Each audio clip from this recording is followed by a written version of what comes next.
এই লক্ষ্মীপুরের অনেক সমস্যা। দাবি দেওয়া চমৎকারভাবে আপনাদের প্রিয় মানুষ লক্ষ্মীপুর সদর থেকে যিনি এই জাতিকে নেতৃত্ব দিবেন, লক্ষ্মীপুরবাসীকে নেতৃত্ব দিবেন, তিনি বলে গিয়েছেন দাবি সবগুলা সঙ্গত। আর একটা দাবি তিনি করেন নাই, সেটা আমি যোগ করে দেই। এশিয়ার বৃহত্তম মৎস্য প্রজনন কেন্দ্র ছিল এই লক্ষ্মীপুরে।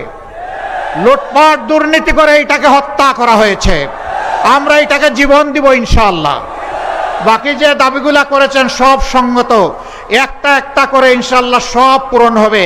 তবে আপনাদের সাথে বসেই আমরা ঠিক করব কোন দাবিটা আগে পূরণ হওয়া উচিত। যেটা আপনারা বলবেন সেটাই হবে।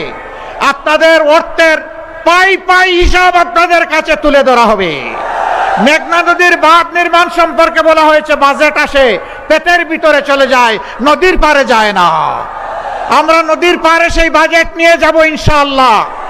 কারো পেটের ভিতরে অভাবে ঢুকতে পারবে না। হ্যাঁ, ঢুকবে যারা সেখানে কাজ করবে, সেই সমস্ত কর্মচারী কর্মকর্তারা তাদের ন্যায্য পাওনা পাবে।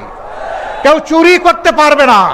অতীতে রাষ্ট্রের সম্পদ চুরি করে বিদেশে যারা পাচার করেছে, আমরা কথা দিচ্ছি আল্লাহ আমাদেরকে দায়িত্ব দিলে আপনাদের ভোটে ওদের পেটের ভিতরে হাত ঢুকিয়ে বের করে আনবো ইনশাআল্লাহ।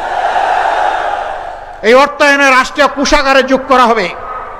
ন্যায্যতার ভিত্তিতে বাংলাদেশে উন্নয়ন করা হবে ইনশাআল্লাহ। কারো প্রতি কোনো বৈষম্য করা হবে না।